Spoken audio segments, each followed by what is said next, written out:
এটা আজকে কারণ দর্শানোর জন্য ছিল, আমরা কারণ দর্শিয়েছি এবং আজকে বাদী উপস্থিত নেই।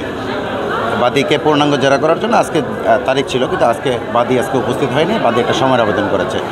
এই আমাদের এই দরখাস্ত সহ এবং বাদীর যে জামিন বাতিলের আবেদন করেছিল তা আগামী তারিখে নথিভুক্ত আছে। আগামী তারিখে এটা শুনানি হবে।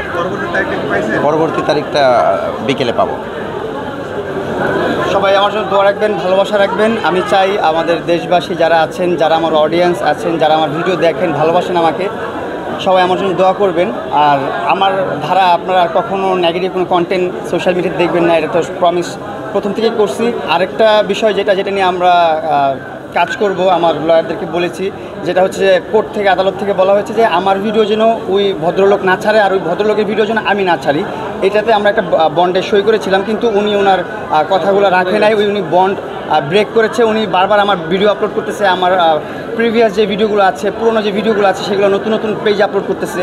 আসলে ওনার হচ্ছে এটা ভিউ বিজনেস, ভিউ বাণিজ্য। যখন ভিউ বাণিজ্য আসে তখন কোথা থেকে কোন অর্ডার আসলো, কোন ভিডিও ছাড়লে আসলে পেস্টিজ বাড়বে, কোন ভিডিও ছাড়লে পেস্টিজ নষ্ট হবে, তখন এটা মাথায় কাজ করে না, যখন টাকার নেশাটা ঢুকে যায় মাথায়।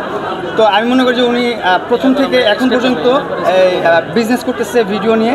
আমরা এই বিষয়টা নিয়ে স্টেপ নিব, আমরা এটার পদক্ষেপ নিব, অবশ্যই আইনি পদক্ষেপ নিব। পুলিশ প্রশাসন দ্বারা যা করা যায়, আদালত থেকে রায় যা করা যায় সেটা করব আমরা ইনশাল্লাহ। আমার সম্মানিত অ্যাডভোকেটরা আছে এখানে, তো ওনারাই ভালো ডিসিশন দিতে পারবে আমাকে ইনশাল্লাহ।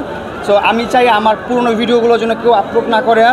আর যারা আপলোড করতেছে তাদেরকে অবশ্যই আপনারা রিপোর্ট করে দিবেন, আপনারা ভিডিওগুলোতে স্ট্রাইক দিয়ে দিবেন যেন ভিডিওগুলো আপলোড করতে না পারে। ওনার অলরেডি 15-20টা ভিডিও মনিটাইজেশন হয়ে গেছে।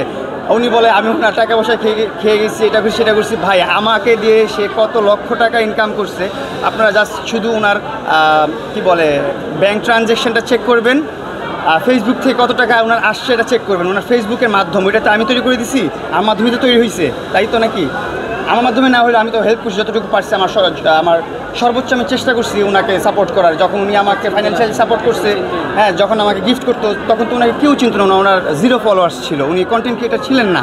এখন উনি অনেক বড় একজন মাপের কন্টেন্ট ক্রিয়েটার হয়ে গেছে, উদ্যোক্তা হয়ে গেছে, এটা হয়ে গেছে, সেটা হয়ে গেছে, ইনফ্লুয়েন্সার হয়ে গেছে। যাই হোক, আমি দোয়া করি সে এগিয়ে যাক আরও সামনে, কিন্তু আমার ভিডিওগুলো দিয়ে না আগাক। আমার ভিডিওগুলো, আমার প্রিভিয়াস যে ভিডিওগুলো, সেইগুলো সামনে না দেখ, নিজের যোগ্যতায় কিছু তৈরি করুক।